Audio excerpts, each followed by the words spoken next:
Hello class 10th students, चलिए economics का second chapter start करते हैं और इसका नाम है the sectors of Indian economy.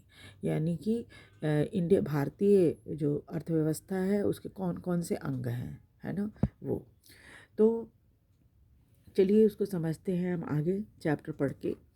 Let us look at these pictures. यहाँ कुछ पिक्चर्स दिए हुए हैं आपके इसमें पेज में, फर्स्ट पेज में।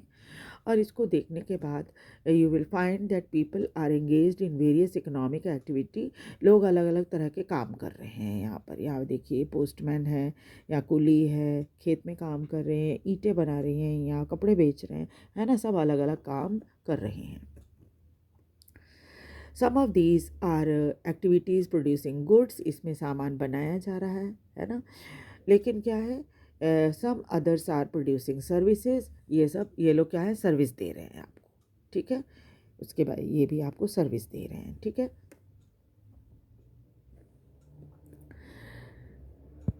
These activities are happening around us every minute even as we speak। हम बातें कर रहे हैं इस समय भी। ये सभी काम चल रहे हैं, कोई ना कोई कुछ ना कुछ काम कर रहा है।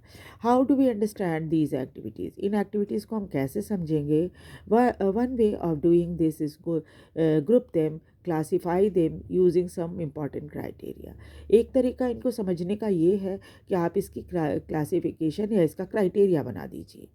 These groups are called sectors. और इस तरह से जब आप क्राइटेरिया बना देंगे अलग अलग, तो इसको हम सेक्टर्स कहेंगे। There are many activities that are undertaken by directly using natural resources। कई एक्टिविटी हमारी ऐसी होती है जो कि सीधे सीधे प्रकृति के रिसोर्सेज को का हम इस्तेमाल करते हैं। Take for example the cultivation of cotton. उदाहरण के लिए अगर आप कॉटन के जो कल्टीवेशन है उसको देखो, it takes place within a crop season. ये कॉटन का उत्पादन जो है या कल्टीवेशन जो है वो एक सीज़न होता है, उसमें किया जाता है। For the growth of the cotton plant, we depend mainly but not entirely on natural factors like rainfall, sunshine and climate। और कॉटन के उत्पादन के लिए ज़्यादातर हम किस चीज़ पे निर्भर रहते हैं। पूरी तरह से ना सही, लेकिन काफ़ी हद तक निर्भर रहते हैं नेचुरल फैक्टर्स के ऊपर। जैसे बारिश कितनी होगी, सनशाइन कैसा है, क्लाइमेट या मौसम कैसा है। The product of this activity cotton is natural product. और जो चीज़ हमें प्राप्त होती है वो क्या होती है, कॉटन, जो कि एक नेचुरल प्रोडक्ट है। Similarly in the case of an activity like dairy. उस तरह से डेयरी आप देखो जिसमें जानवर को पालते हैं, गाय, बैल, भैंस, बकरी। We are dependent on the biological process of the animal. इसमें क्या होता है, जानवरों में एक बायोलॉजिकल प्रोसेस होता है। और हम क्या करते हैं, उनको चारा देते हैं खाने के लिए। The product here is milk. और जो चीज़ आपको मिलता है वो है मिल्क यानी दूध। Also is a natural product.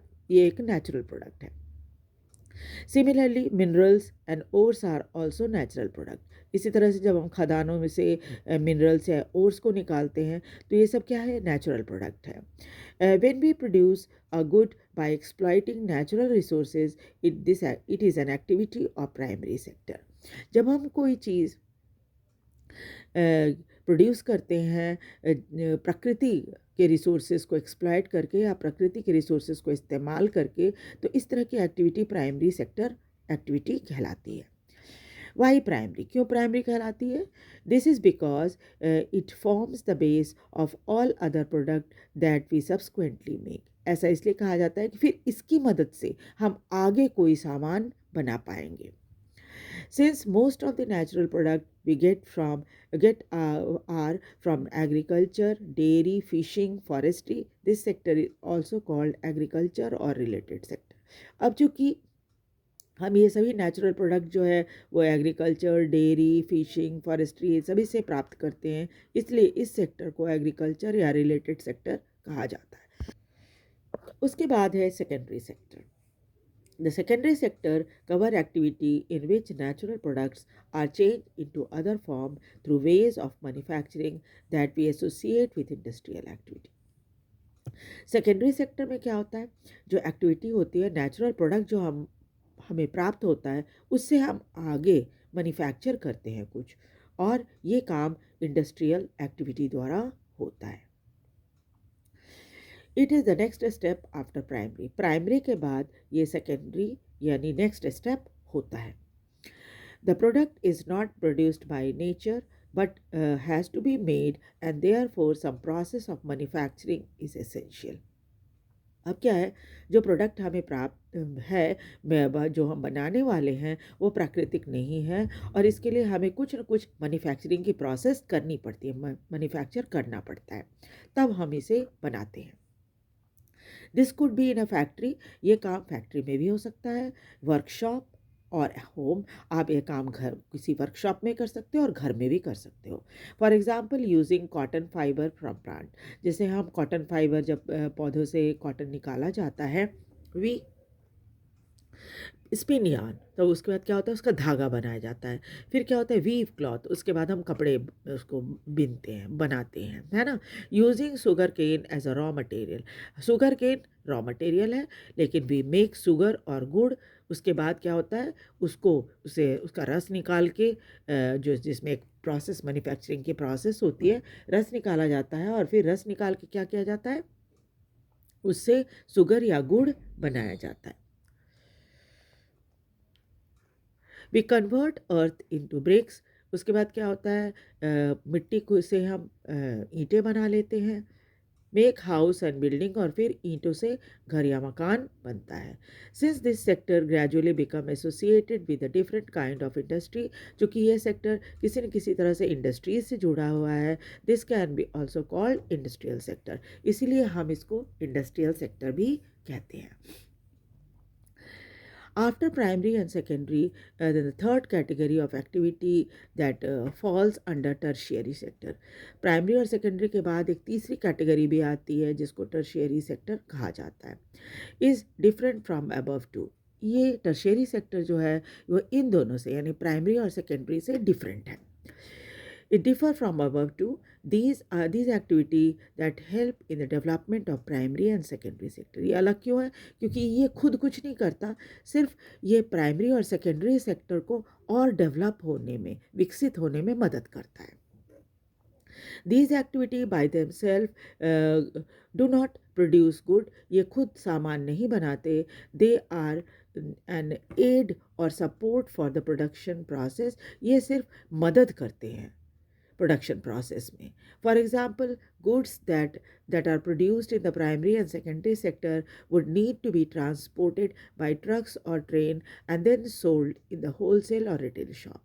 जब आप कोई सामान प्रोड्यूस करते हैं, उसके बाद क्या होता है, प्राइमरी सेकेंडरी में जो चीज़ें बनती हैं उसको आपको ट्रांसपोर्ट करने की ज़रूरत होती है। जहाँ पर आपने बनाया है कोई चीज़ को, जैसे खेती हुई, अनाज आ गया आपके पास, अब क्या करेंगे, आप इसको ट्रक से या किसी और दूसरे तरीके से ट्रांसपोर्ट करेंगे गांव से शहर के मार्केट में, और तब जाके उसको आप बेचेंगे, ठीक है।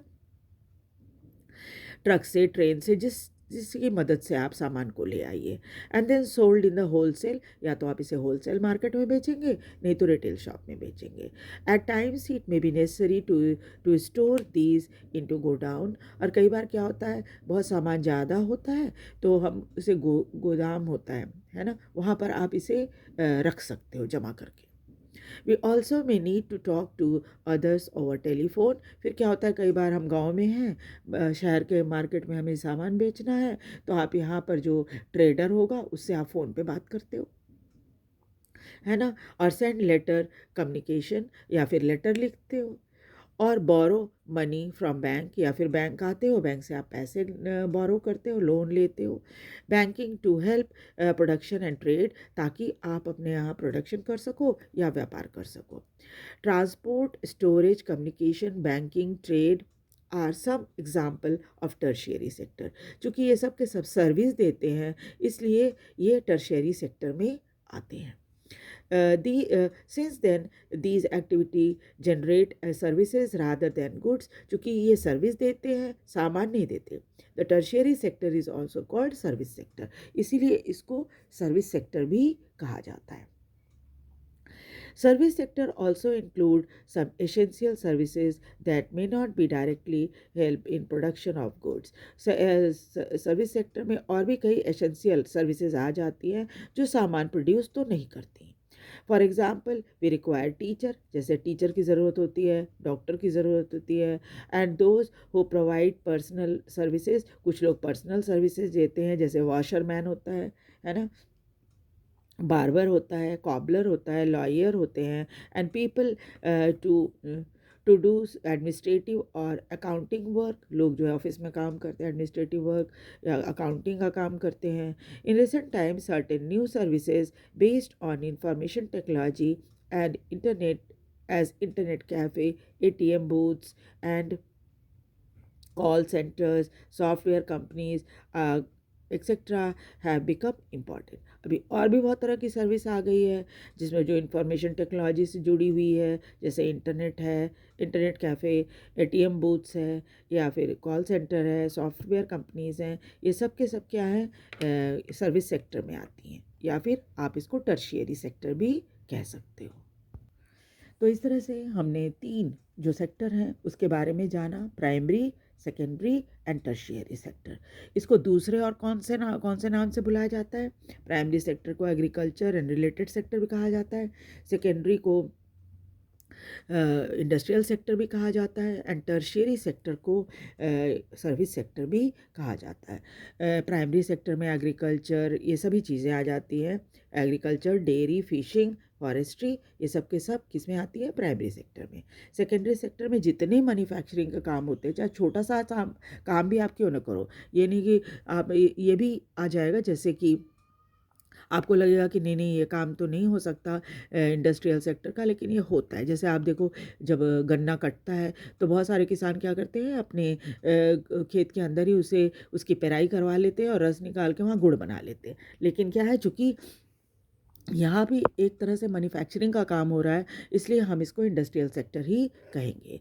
टर्शियरी सेक्टर में जितनी तरह की सर्विसेज होती हैं वो आ जाती हैं, जैसे ट्रांसपोर्ट है, स्टोरेज है, कम्युनिकेशन है, बैंकिंग है, ट्रेड है, ये सब के सब सर्विस सेक्टर में आते हैं। ठीक है, ये एटीएम बूथ है, इंटरनेट कैफ़े है, बैंक है ना, कॉल सेंटर है, सॉफ्टवेयर कंपनीज़ हैं, ये सब के सब क्या है?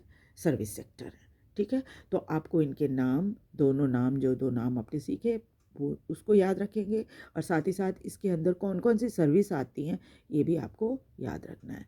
ठीक है, तो अगली क्लास में हम और आगे पढ़ाई करेंगे, और आप वीडियो को लाइक और सब्सक्राइब ज़रूर कर दीजिए और शेयर भी कीजिए। Thank you very much.